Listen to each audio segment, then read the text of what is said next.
एक दिन बादशाह अपने दरबार में बैठा हुआ था। उस समय उसे 3 सवाल सूझे।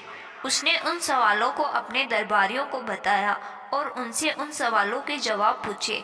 वे सवाल इस तरह थे: लड़का किसका अच्छा, दांत किसका अच्छा, खूबी कौन सी अच्छी।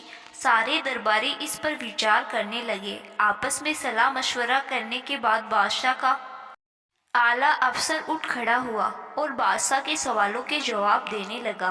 वह बोला, बादशाह सलामत, लड़का तो बादशाह का ही अच्छा होता है, दांत हाथी का अच्छा होता है और खूबियों में इल्म सबसे अव्वल होता है। बादशाह यह सुनकर चुप हो गया। खोजा उस समय वहां मौजूद नहीं था। बादशाह को यह उम्मीद थी कि इस मौके पर खोजा यहाँ होता तो जरूर कोई निराली बात बताता। यह सोचकर उसने खोजा को बुलाने लाने के लिए नौकर को खोजा के घर भेज दिया। नौकर गया और खोजा को बुला लाया। बादशाह ने खोजा से वही 3 सवाल पूछे। जवाब में खोजा ने कहा, आलमपना, लड़का गाय का सबसे अच्छा होता है, दांत हल्का सबसे अच्छा होता है, खूबियों में हिम्मत सबसे बढ़कर होती है। बादशाह ने यह सुनकर खोजा से कहा, खोजा, तुम जो कह रहे हो क्या उसे साबित कर सकते हो? हाँ जापना, साबित भी कर सकता हूँ। खोजा ने बड़े ही आत्मविश्वास के साथ कहा, तो साबित करके दिखाओ। हाँ हाँ, अभी लीजिए। खोजा ने बताना शुरू किया। आलमपना, गाय का बेटा यानी बछड़ा इसलिए सबसे ज्यादा बढ़कर होता है क्योंकि उसी को हल में जोतकर किसान अनाज बोता है और उगाता है। यदि बछड़ा न हो तो जमीन कैसे बोई जा सकती है?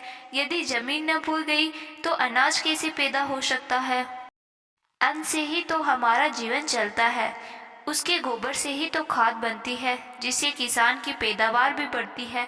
रहा आपके दूसरे प्रश्न का जवाब तो वह सुन लीजिए। दांत हल्का इसलिए अच्छा होता है कि उसी के द्वारा जमीन जोती और बोई जाती है जिससे पैदावार बढ़ती है और आपका वह सबका जीवन चलता है। जरा सोचिए हुजूर, जब जमीन बोई ही नहीं जाएगी तो दुनिया खाएगी क्या? अब तीसरे प्रश्न का जवाब भी सुन लीजिए। मैंने कहा कि खूबियों में सबसे बढ़कर हिम्मत होती है क्योंकि हिम्मत के बिना तो सब कुछ बेकार है।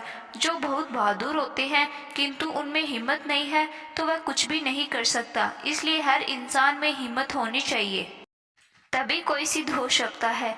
खोजा ने तीनों सवालों के जवाब इतनी असरदार आवाज में दिए कि बादशाह को तसल्ली हो गई। उसको खोजा की बुद्धिमानी पर पहले से ही ज्यादा यकीन हो गया। उसकी नजरों में खोजा की इज्जत और भी बढ़ गई थी। तो दोस्तों, आपको यह कहानी कैसी लगी कमेंट बॉक्स में ज़रूर बताना। अगर कहानी अच्छी लगी तो वीडियो को लाइक और शेयर ज़रूर करना। अगर चैनल पर पहली बार आए हैं तो चैनल को सब्सक्राइब भी ज़रूर करना। धन्यवाद।